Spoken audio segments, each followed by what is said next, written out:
नमस्कार, vision IAS के news today के इस अंक में आप सभी का स्वागत है। इस अंक में हम आपके लिए लेकर आए हैं यूपीएससी परीक्षा की दृष्टि से महत्वपूर्ण कुछ अहम खबरें। इस अंक के साथ मैं हूं दिव्या सिंह।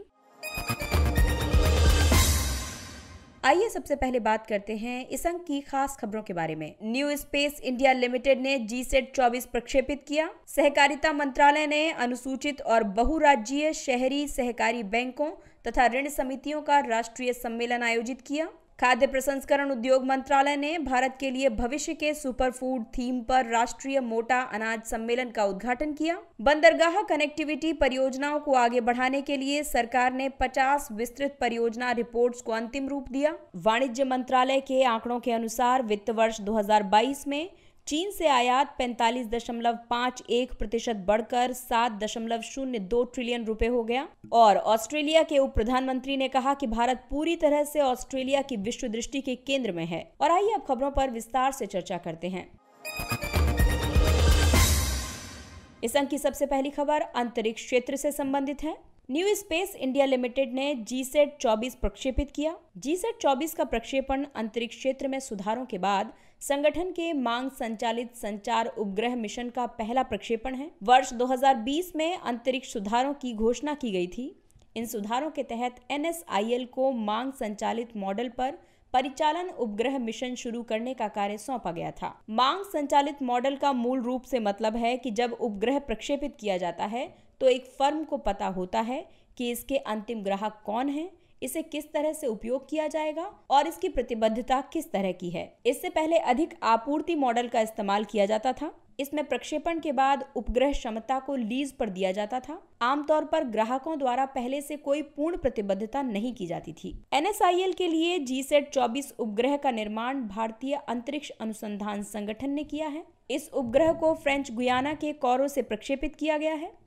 उपग्रह को फ्रांसीसी कंपनी एरियन स्पेस द्वारा संचालित एरियन 5 रॉकेट से भूस्थिर कक्षा में सफलतापूर्वक स्थापित किया गया है। GSAT 24 की संपूर्ण उपग्रह क्षमता इसके प्रतिबद्ध ग्राहक टाटा प्ले को लीज पर दी जाएगी। टाटा प्ले टाटा समूह का डायरेक्ट टू होम व्यवसाय है। संपूर्ण मिशन पूरी तरह से NSIL द्वारा वित्त पोषित है। इसमें उपग्रह प्रक्षेपण अभियान, बीमा, परिवहन, कक्षा में रखरखाव और सहायता शामिल है। एक बार उपग्रह के कक्षा में स्थापित हो जाने के बाद इसका पूर्ण स्वामित्व और संचालन NSIL के पास होगा। न्यू स्पेस इंडिया लिमिटेड को वर्ष 2019 में स्थापित किया गया था। ये भारतीय अंतरिक्ष अनुसंधान संगठन की एक वाणिज्यिक शाखा है। ये अंतरिक्ष विभाग के प्रशासनिक नियंत्रण में है। ये कंपनी अधिनियम 2013 के तहत पंजीकृत है। इसकी प्राथमिक जिम्मेदारी भारतीय उद्योगों को अंतरिक्ष से संबंधित उच्च प्रौद्योगिकी गतिविधियों को पूरा करने के लिए सक्षम बनाना है। ये भारतीय अंतरिक्ष कार्यक्रमों के उत्पादों और सेवाओं के संवर्धन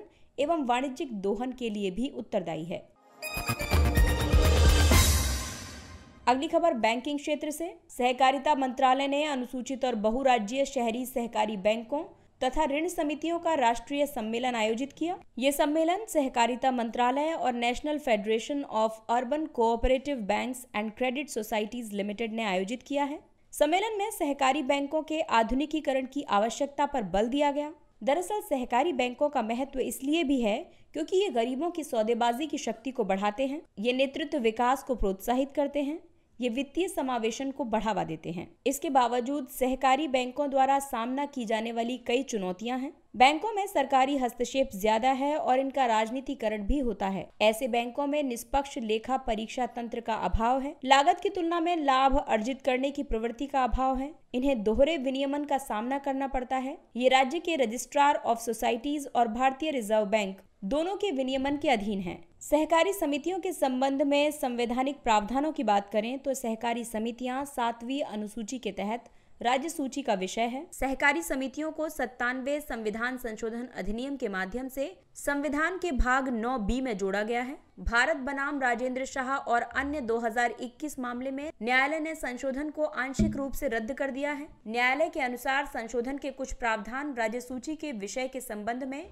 राज्य विधानसभाओं की शक्तियों का अतिक्रमण करते हैं। आपको बता दें कि अनुच्छेद 19(1)(c) संगम या संघ या सहकारी सोसाइटी बनाने की स्वतंत्रता की गारंटी देता है। अनुच्छेद 43B में कहा गया है कि राज्य सहकारी समितियों के स्वैच्छिक गठन, स्वायत्त कामकाज, लोकतांत्रिक नियंत्रण और पेशेवर प्रबंधन को बढ़ावा देने का प्रयास करेगा।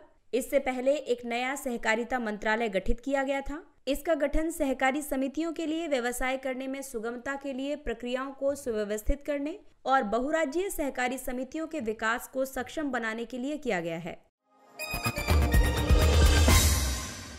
अगली खबर खाद्य प्रसंस्करण से संबंधित है। खाद्य प्रसंस्करण उद्योग मंत्रालय ने भारत के लिए भविष्य के सुपर फूड थीम पर राष्ट्रीय मोटा अनाज सम्मेलन का उद्घाटन किया। मोटा अनाज छोटे बीज वाली घासों का एक समूह है। इसका उत्पादन मानव उपभोग के लिए अनाज या खाद्यान्न की फसल के रूप में या चारे के रूप में किया जाता है। प्रोटीन, विटामिन ए, आयरन और आयोडीन जैसे पोषक तत्वों से युक्त होने के कारण इन्हें सुपर फूड कहा जाता है। ये खरीफ के मौसम यानी जुलाई से अक्टूबर में उगाई जाने वाली फसल है। बाजरा, फिंगर, मिलेट या रागी और ज्वार खरीफ की फसलें हैं। ये फसलें हरियाणा, उत्तर प्रदेश, छत्तीसगढ़, गुजरात, राजस्थान आदि के शुष्क और अर्ध शुष्क क्षेत्रों में अच्छी तरह से शुष्क दोमट मृदा में उगाई जाती हैं। मोटे अनाज का महत्व इसलिए भी है क्योंकि खेती के लिए ज्यादा मशीनरी की जरूरत नहीं पड़ती। इसके अलावा ये सूखे को सहन कर सकती है, फसल तैयार होने में कम समय लगता है और इससे खाद्य की मांग को पूरा करने में सहायता मिलती है। मिश्रित कृषि प्रणाली के रूप में इसका उपयोग खाद्य और चारे दोनों रूपों में किया जाता है। परंपरागत रूप से ये जनजातीय कृषि प्रथा से संबंधित है, जैसे कर्नाटक का रागी हब्बा त्योहार। इसमें कार्बन संचय करने की क्षमता है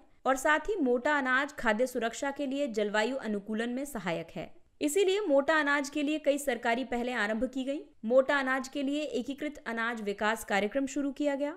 इसका उद्देश्य विशेष फसल आधारित प्रणालियों के तहत समग्र उत्पादकता बढ़ाना है। गहन मोटा अनाज संवर्धन के माध्यम से पोषण सुरक्षा के लिए कई पहलें शुरू की गई हैं और इसके लक्ष्य हैं 5 हेक्टेयर भूमि को मोटे अनाज की खेती के तहत लाना, संकर बीज की आपूर्ति करना और मिश्रित मोटा अनाज प्रसंस्करण इकाइयों की स्थापना करना। मोटे अनाज को सार्वजनिक वितरण प्रणाली के अंतर्गत शामिल किया गया है। भारत विश्व स्तर पर मोटे अनाज का 5वां सबसे बड़ा निर्यातक है। वर्ष 2020 में कुल वैश्विक मोटा अनाज उत्पादन में भारत की हिस्सेदारी लगभग 41% थी। सरकार ने वर्ष 2018 को राष्ट्रीय मोटा अनाज वर्ष के रूप में घोषित किया था। खाद्य और कृषि संगठन वर्ष 2023 को अंतर्राष्ट्रीय मोटा अनाज वर्ष के रूप में मनाएगा।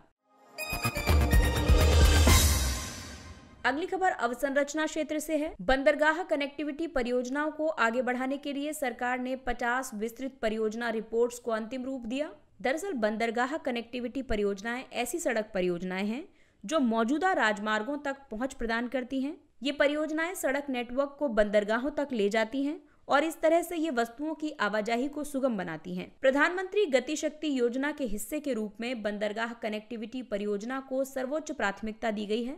व्यापार को सुविधाजनक बनाने और मल्टी मॉडल परिवहन को बढ़ावा देने में इनके महत्व को देखते हुए इन्हें वरीयता दी गई है। भारत की तटरेखा 7516.6 किलोमीटर तक फैली हुई है।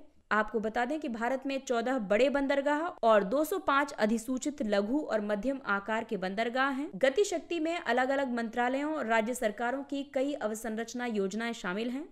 इनमें भारतमाला, सागरमाला, अंतर्देशीय जलमार्ग, शुष्क या भूमि बंदरगाह, उड़ान आदि प्रमुख हैं। बंदरगाह कनेक्टिविटी में वृद्धि सागरमाला परियोजना के तहत एक घटक है। भारतमाला देश भर में सड़क संपर्क बढ़ाने के लिए एक व्यापक कार्यक्रम है। इस परियोजना के महत्व की बात करें तो कार्गो उत्पादन केंद्र तटीय क्षेत्र की बजाय मुख्य रूप से भीतरी इलाकों में है और इसीलिए बंदरगाहों से संपर्क महत्वपूर्ण है। बंदरगाह क्षेत्रों से कार्गो की निकासी में तेजी आएगी। इससे बंदरगाह पर कार्गो की भीड़ को कम करने में मदद मिलेगी। ये समुद्री क्षेत्र के विकास को बढ़ावा देंगी, ये व्यवसाय को सुगम बनाएंगी और मल्टी मॉडल परिवहन में सहयोग करेंगी।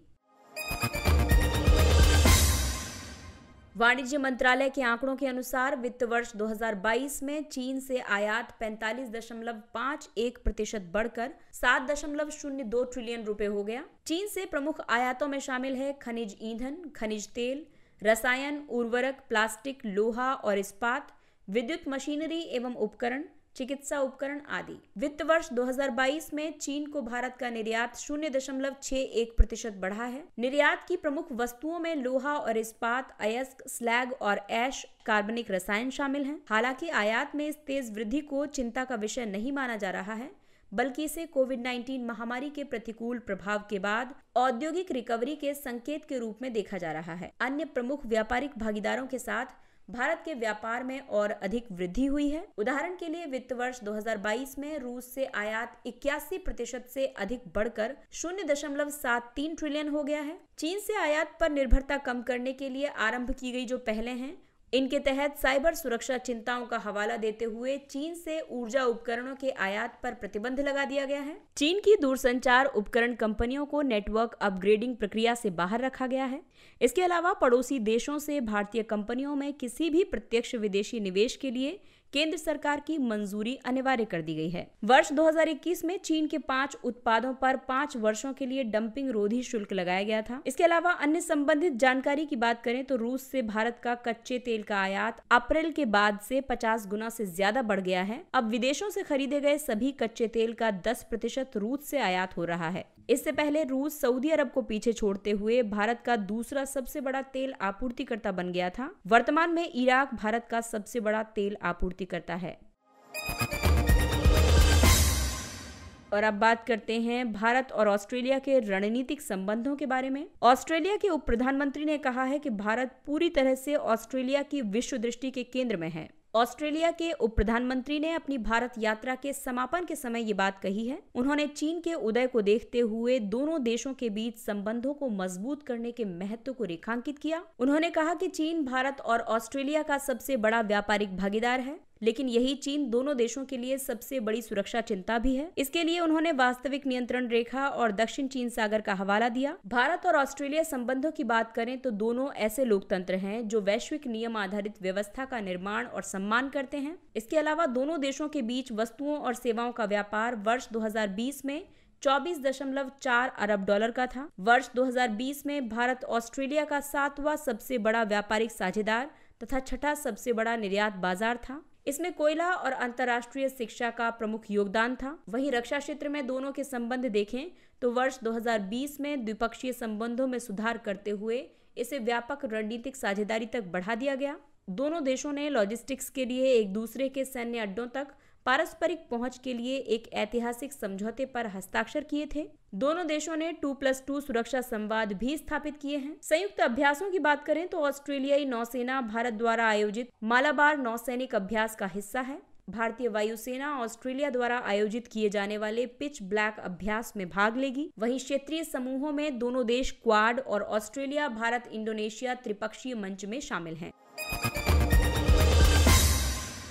और आइए अब बात करते हैं कुछ अन्य महत्वपूर्ण सुर्खियों की। घोस्ट या जाली राशन कार्ड। उपभोक्ता मामले, खाद्य और सार्वजनिक वितरण मंत्रालय ने राष्ट्रीय खाद्य सुरक्षा अधिनियम 2013 के तहत अब तक राज्यों में लगभग 4.7 करोड़ घोस्ट या जाली राशन कार्डों को रद्द कर दिया है। इन कार्डों से 17 करोड़ अपात्र लोग लाभान्वित हो रहे हैं। अधिनियम पात्र लाभार्थियों को रियायती मूल्य पर खाद्यान्न प्राप्त करने का कानूनी अधिकार प्रदान करता है। ये राज्यों को लाभार्थियों की पहचान करने और अपने स्वयं के अपवर्जन संबंधी मानदंड बनाने का भी अधिकार देता है। ये राज्यों या संघ राज्य क्षेत्रों के अन्य उत्तरदायित्व जैसे कि राशन कार्ड जारी करना और पात्रता के अनुसार खाद्यान्न का वितरण आदि। प्रधानमंत्री गरीब कल्याण अन्न योजना। वित्त मंत्रालय के अधीन व्यय विभाग ने प्रधानमंत्री गरीब कल्याण अन्न योजना के तहत निःशुल्क खाद्यान्न राशन योजना को सितंबर 2022 से आगे न बढ़ाने का सुझाव दिया है। व्यय विभाग का मानना है कि यदि योजना को वर्ष 2023 तक बढ़ा दिया गया तो खाद्य सब्सिडी लगभग 3.7 लाख करोड़ रुपए तक बढ़ सकती है। इसकी वजह से सरकार के वित्तीय स्वास्थ्य पर नकारात्मक प्रभाव पड़ेगा। प्रधानमंत्री गरीब कल्याण अन्न योजना की बात करें तो ये एक निःशुल्क खाद्यान्न योजना है। इसे मार्च 2020 में आरंभ किया गया था। इस योजना में राष्ट्रीय खाद्य सुरक्षा अधिनियम के तहत पहले से उपलब्ध कराए जा रहे रियायती राशन के अतिरिक्त 81 करोड़ रुपए से अधिक लोगों को प्रति व्यक्ति प्रति माह 5 किलो मुफ्त चावल या गेहूं और 1 किलो साबुत चना प्रदान किया जाता है। निर्यात यानी राष्ट्रीय आयात निर्यात वार्षिक व्यापार विश्लेषण रिकॉर्ड पोर्टल। प्रधानमंत्री ने निर्यात नामक एक नया पोर्टल लॉन्च किया है। ये भारत के विदेश व्यापार से संबंधित आवश्यक सभी जानकारी के लिए वन स्टॉप प्लेटफॉर्म के रूप में कार्य करेगा। ये सभी हितधारकों को रियल टाइम डेटा प्रदान करके बाधाओं को दूर करने में मदद करेगा। इस पोर्टल पर विश्व के 200 से अधिक देशों को निर्यात किए जाने वाले 30 से अधिक वस्तु समूहों से संबंधित महत्वपूर्ण जानकारी उपलब्ध होगी। इस पर आने वाले समय में जिलेवार निर्यात से जुड़ी जानकारी भी उपलब्ध होगी। अब तक का सबसे बड़ा जीवाणु। थियो मार्गरीटा मैग्निफिका नामक ये जीवाणु वर्ष 2009 में कैरिबियन में ग्वाडेलोप के मैंग्रोव वनों में पाया गया था। ये 1 सेंटीमीटर तक लंबा है। यहाँ मौजूद सल्फर युक्त वातावरण इस जीवाणु के लिए एक ऊर्जा स्रोत के रूप में भी कार्य करता है। ये किसी भी अन्य ज्ञात जीवाणु से 50 गुना ज्यादा बड़ा है। इसे अनौपचारिक रूप से माउंट एवरेस्ट ऑफ बैक्टीरिया के रूप से भी जाना जाता है। इसमें कोशिका विभाजन के लिए आवश्यक कुछ जीनों का लोप हो गया है और साथ ही इसमें कोशिका वृद्धि के लिए उत्तरदायी जीनों की प्रतियों की संख्या सामान्य से ज्यादा है। इसका डीएनए अधिकांश जीवाणुओं की तरह कोशिका के भीतर मुक्त रूप से तैरती अवस्था में नहीं है, लेकिन इसमें डीएनए धारक कोशिकांग पेपिन होते हैं। आपको बता दें कि अब तक का सबसे बड़ा ज्ञात एकल कोशिकीय जीव जलीय शैवाल कोलरपा टैक्सीफोलिया है। मोबस। ओडिशा की मोबस को संयुक्त राष्ट्र ने वर्ष 2022 के वार्षिक लोक सेवा पुरस्कार से सम्मानित किया है। ये सम्मान इसे लैंगिक अनुक्रियाशील सार्वजनिक सेवाओं का बढ़ावा देने के लिए प्रदान किया गया है। मोबस ओडिशा के राजधानी क्षेत्र शहरी परिवहन प्राधिकरण के तहत संचालित एक बस सेवा है। ये बसें लाइव ट्रैकिंग, ट्रैवल प्लानर और ई टिकटिंग जैसी रियल टाइम तकनीकों से लैस है। मो ई राइड नामक एक ई रिक्शा प्रणाली को अंतिम मील फीडर सेवा के रूप में प्रस्तुत किया गया है। मो बस कंडक्टरों में 40% महिलाएं हैं। मो ई राइड ड्राइवरों में 100% महिलाएं, ट्रांसजेंडर और वंचित समुदायों के लोग हैं। वैश्विक अनुमान के मुताबिक शिक्षा सहायता की आवश्यकता वाले संकट से प्रभावित बच्चों और किशोरों की संख्या शीर्षक से विश्लेषण जारी। इसे एजुकेशन कैन नॉट वेट ने जारी किया है। ये आपातकालीन स्थिति और दीर्घकालिक संकट में शिक्षा के लिए संयुक्त राष्ट्र का वैश्विक कोष है। इस रिपोर्ट के मुताबिक संकट से प्रभावित देशों में शैक्षिक सहायता की आवश्यकता वाले स्कूली आयु के बच्चों की संख्या वर्ष 2016 की 75 मिलियन से बढ़कर वर्तमान में 222 मिलियन हो गई है। अम्बुबाची मेला। असम के गुवाहाटी में स्थित कामाख्या मंदिर में 4 दिवसीय अम्बुबाची मेले का शुभारंभ हो गया है। इस मेले का आयोजन प्रतिवर्ष किया जाता है। ये शक्तिपीठ देवी कामाख्या के वार्षिक मासिक धर्म को चिन्हित करने के लिए मनाया जाता है। ये मेला मासिक धर्म स्वच्छता के बारे में जागरूकता को बढ़ावा देने के उत्सव के रूप में भी लोकप्रिय है। कामाख्या मंदिर गुवाहाटी में नीलांचल पहाड़ियों पर स्थित है। ये 52 शक्तिपीठों या शक्ति अनुयायियों के प्रमुख केंद्रों में से एक है। इसे तांत्रिक अनुष्ठानों के प्रमुख केंद्रों में से एक माना जाता है। Global liveability index 2022। इस सूचकांक को इकोनॉमिक्स इंटेलिजेंस यूनिट ने जारी किया है, जो कि एक शोध संगठन है। सूचकांक में ऑस्ट्रिया की राजधानी वियना प्रथम स्थान पर है। इसके बाद कोपेनहेगन और स्विट्जरलैंड का ज्यूरिख शहर है। सूचकांक में 140 शहरों को रैंकिंग प्रदान की गई है। ये रैंकिंग उनकी स्थिरता, स्वास्थ्य देखभाल, संस्कृति, पर्यावरण, शिक्षा और बुनियादी ढांचे के आकलन के आधार पर शहरी जीवन की गुणवत्ता के आधार पर प्रदान की जाती है। गोवा में साओ जोआओ उत्सव। इस उत्सव में फलों, फूलों और पत्तियों से बने मुकुटों का खेल खेलने वाली गतिविधियां शामिल हैं। साथ ही उत्सव का प्रमुख आकर्षण जल निकाय है। इनमें मौज मस्ती करने वाले लोग खुशी की छलांग लगाते हैं। ये उत्सव परिवार और ग्रामीणों को अपनी नवविवाहित पुत्रियों के पतियों को थोड़ा बेहतर तरीके से जानने का अवसर प्रदान करता है। इस उत्सव में परंपरागत रूप से नए दामाद को फलों और पत्तियों से सजा उत्सव का मुकुट पहनाया जाता है। इसके बाद उसे गांव के चारों ओर ले जाया जाता है और उसके बाद वो अन्य मौज मस्ती करने वालों के साथ कुएं में खुशी की छलांग लगाता है। श्यामा प्रसाद मुखर्जी वर्ष 1929 में बंगाल विधान परिषद के सदस्य बने थे। श्यामा प्रसाद मुखर्जी वर्ष 1934 में कलकत्ता विश्वविद्यालय के सबसे कम आयु के कुलपति नियुक्त हुए थे। मुखर्जी हिंदू महासभा में शामिल हुए और वर्ष 1944 में इसके अध्यक्ष बने। वे स्वतंत्र भारत के प्रथम उद्योग और आपूर्ति मंत्री थे।